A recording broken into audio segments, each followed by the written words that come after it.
Dahod B division police थाना क्षेत्र में एक लूटपाट की घटना सामने आई। नमस्कार, इस समय आप देख रहे हो आरजे भारत न्यूज 7 सदैव सत्य के साथ और मैं हूं आपके साथ एस्तर। इस पूरी घटना को लेकर डीवाईएसपी जगदीश भंडारी ने क्या कहा, आइए देखते हैं विस्तार पूर्वक।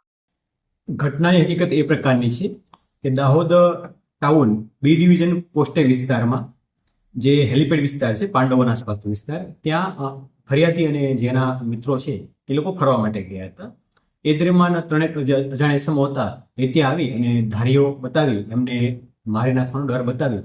એમની પાસેથી હાથમાં પહેરેલા 2 ચાંદીના કડા એટલે કે ભોરિયા અને એના ખિસ્સામાં રહેલું પાકીટ રોકડ રકમ હતી એ લઈ ગયેલા હતા.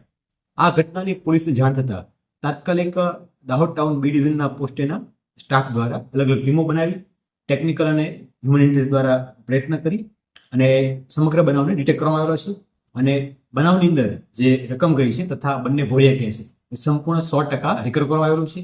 આ ઉપરાંત જે યમાહા ગાડી આરોપીઓ વાપરી છે એ પણ કબજે લીધી છે અને ધાર્યું પણ જે મળ્યું હતું એ પણ કબજે લેવામાં છે.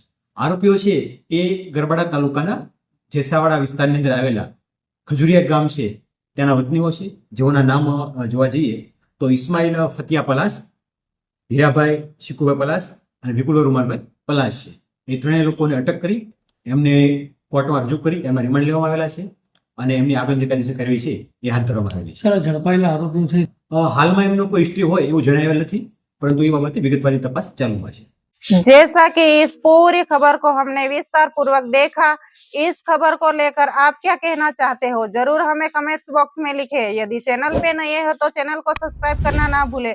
जल्द मिलती हूँ ऐसी कोई खास खबर के साथ, बने रहिए आरजे भारत न्यूज 7 के साथ। नमस्कार।